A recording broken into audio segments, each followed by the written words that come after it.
owner, and entrepreneur. This is the podcast exclusively for association executives and members. Each week, Jeff interviews association executives about their victories, igniting new ideas for you to create greater value for your members. And now, Jeff Tippett. Well, hello, everyone. I'm Jeff Tippett. I'm grateful you've joined us for today's episode of Victory by Association. Today's show is brought to you by Persuasion Publishers. Persuasion Publishers disrupts the traditional model of publishing. We empower you to get your story from idea to bookshelf in just 2 months with a high quality at an affordable cost. Learn more at persuasionpublishers.com and check out our show notes for the link. Today, I'm excited to welcome my guest, Ryan Miller. Hello, Ryan. How's it going, Jeff? Man, I'm fantastic. The view there is lovely in Southern California.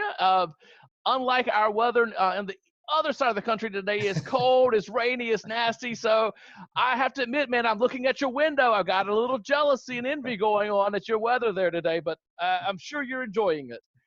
It's not too bad. We've had a few rainy days lately, so it's welcome. It's welcome out here. We don't get it a lot.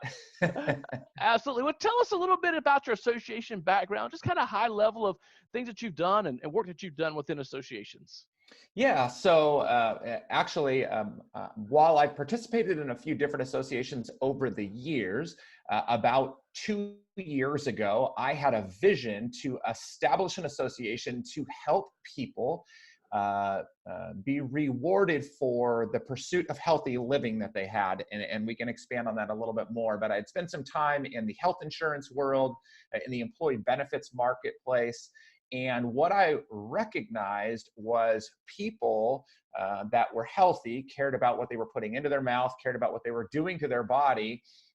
They were being penalized by the traditional health insurance system and really the healthcare system at large. And so this was an opportunity that I sought to partner with some other people to create an association that would help people and reward them for that lifestyle.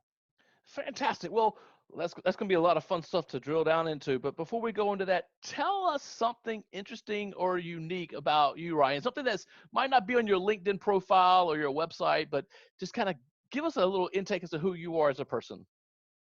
Oh man, I'm an open book, so that's really hard to find something that isn't typically out there. I think one of the big things, and it is a small part of my story, but what really led me into self-employment was being laid off of a job in which I was extremely successful in. It was a large publicly traded corporation, and I was the top 2 to 3 salesperson in the company the entire time I worked there. And yet one day I walked into my boss's office, got laid off. And as a result of that, I was forced to go start a business for myself. And by the grace of God and the support of a lot of people, 7 years later, I'm still standing. Man, that's fantastic. So I love this as a fellow entrepreneur. Sometimes we get a little push out the nest, don't we? Like, it's not even always a full choice of how we want to move forward. Sometimes the universe just kind of pushes and we're like, all right, let's try these wings. And obviously your wings flapped and you're still alive. You're still here with us. Yeah. Thank God. I remember starting my first company, going that whole thing of week to week, can I make it? Can I sign enough new clients? And, then month to month and quarter to quarter, just hanging on. And if I've been asked a few times, would I change anything? And of course, we make the best choices we can with the decisions we can with the knowledge we have. But I wish I would have enjoyed that experience more and not been so uptight and nervous about it. And just wow, this is such a beautiful time. Well, let's talk about healthy living. I love it. Great topic. I have done some work with a couple of wellness organizations, and I've led trainings in the wellness space, podcasts, I've done webinars, but I have another one coming up in February. So fantastic space. Tell me a little bit about, just generally speaking, what are you seeing in the wellness space right now? Where are, and especially as it relates to American culture, where do you see us right now? Oh gosh, I mean, that's a Pandora's box, but obviously it is, we are no stranger to the fact that our system is absolutely broken. When you think about who's providing care to us, doctors, the large pharmaceutical companies, who's providing insurance to us, these big healthcare companies health insurance companies making a significant amount of money. there's just so much misalignment because they are all in it for a profit for themselves, which, as a business in the United States, the beauty is we get to be capitalists. That's a great part of the country that we live in, but it can be abused very quickly. And so all of those entities are looking to profit. And yet, as a country, we're getting more and more sick than we ever have. I mean, we have all of these innovations available to us, and we're just not able to access them appropriately because the people that are dictating those things to us don't really want to see us get healthy. They just want to continue to make money off of it. So that's a struggle that we see. How that's hitting us personally is our healthcare costs are going up faster than anything else we've ever seen, right? They're just skyrocketing. And so it has put a huge burden on the individual citizen of the United States. I mean, families right now are spending somewhere upwards of 50% of their monthly income to provide health insurance. And that doesn't even count out-of-pocket expenses, going to the doctor. So there's such a brokenness to the system. And unfortunately, the majority of people that are providing services in that arena are part of that misalignment, and they don't have a way to get out of it. And so here again lies the consumer that is really just screwed into dealing with whatever is being handed over to them. Yeah, fantastic. Makes a lot of sense there. Well, talk to me a little bit about your work, some of the spaces of victories or successes or things that you're finding. Just share some of that. We'll kind of drill down from there. Yeah, so what I decided to do about 2 years ago was partner with an organization called Sedera Health. And Sedera Health is a non-insurance alternative to the traditional health insurance model. So medical cost sharing has been a very popular thing in the United States in the faith-based community for about 25, 30 years. But Sedera decided to bring this just to the everyday consumer. So I partnered with them as the foundation.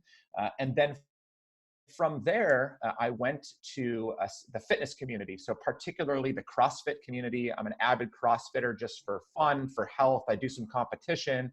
And I saw them as a very health conscious community. Even as a brand, they're wanting to do things in the health space to really bend the curve. And then I started partnering with some local doctors in the area that wanted to break away from the traditional system of just working for the large providers, seeing hundreds of thousands of patients, and they wanted to be more intentional with their patients. Traditionally, they're called direct primary care doctors. And so I have built those partnerships with Sedera, with some of the local CrossFit gyms in my area, and now starting to go around the country, and then also with these direct primary care doctors to build a holistic solution. And we're starting to see, right in the forefront, we're seeing families and individuals say 40 to 50% off of what they're traditionally spending on a monthly basis for health insurance alone. And not only that, but we're already starting to see better health outcomes, meaning they can actually go to the doctors and get seen by a doctor. They can get cared for. They can have a long-term plan for health and nutrition and be supported in that. Because as I mentioned earlier, as we've gotten sicker as a country, one of the greatest sicknesses we see are around chronic conditions, things like type 2 diabetes, which by and large are treatable diseases. And so we are able to help wean them off of medication, to give them a much better plan to live a healthy lifestyle. And so they're getting healthy, they're saving money. It's been a really, really great thing to see and be a part of. Beautiful. Well, talk to me about this, because we face that time of resolutions and determining new things for our lives. And a lot of people do desire, or at least they articulate, they have a desire for healthy eating, healthy life, really to take care. But sometimes like that mental desire to actually implementing and making the necessary changes that it takes, sometimes there's a disconnect there. Mm-hmm. Are you seeing that? Do you see any tips or techniques to help connect those? Yeah, I mean, I think that the biggest problem, and I face this, so I also coach individuals on the business side of things, and I see the same problem on both sides, and it's people bite off way more than they need to. Think about, like, we're going to go into the first of the year. Everybody wants to set a resolution to lose 20 pounds. That just seems to be the round number that everybody chooses. But what if, instead of even focusing on losing weight, people just decided to make one better choice every single day with their food? Maybe I'm going to eat a fruit or vegetable with every meal. Or maybe I'm going to not eat just fried food. I'm still going to consume everything else, just not fried food. Or I'm going to cut out alcohol. Something. I think that if we keep it simple, I think that we have a much better opportunity for long-term success. And so that's the first thing I recommend out of the gate to anybody that I'm working with as it relates to setting any sort of goal, is find the smallest opportunity for success and then put that into action first. And then the next one, and then the next one. And eventually we will see such great success over a long period of time that's sustainable, right? It's not something that we're chasing after, burn out of, and we turn and go back to what killed us in the first place.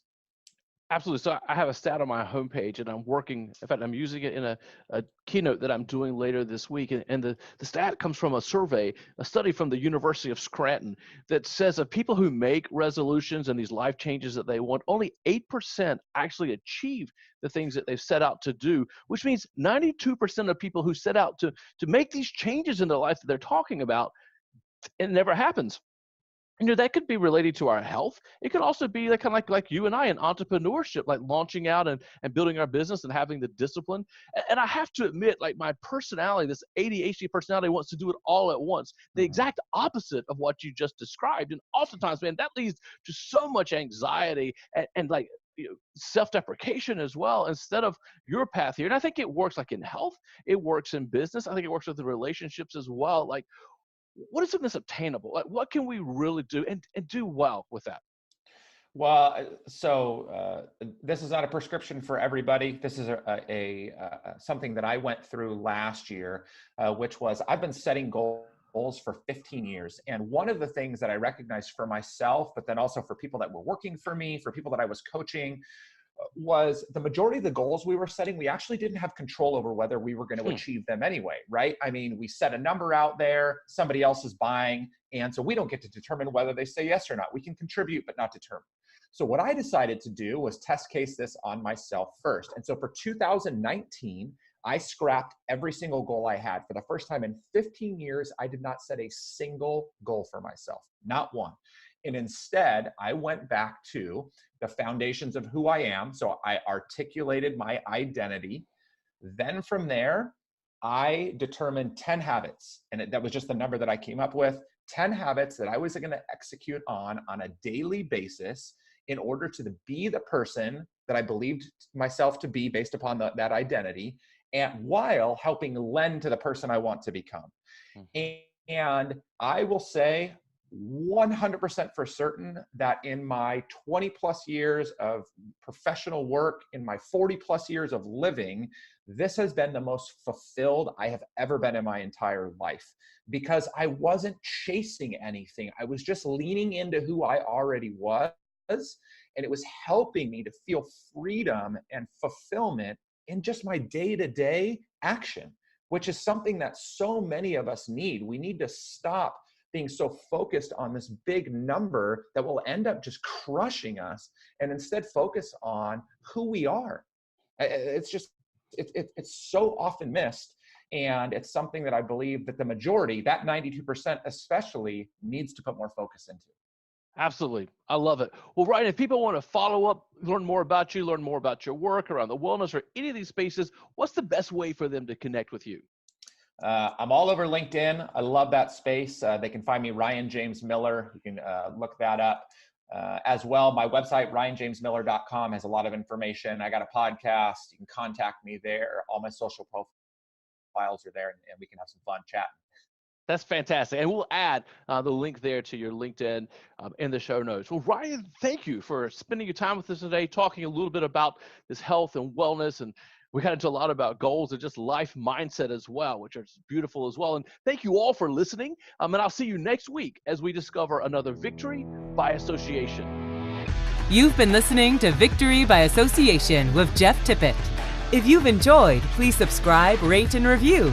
Be sure to check out the show notes for links relating to this episode. For information about becoming a sponsor or guest, please email podcast@jefftippett.com.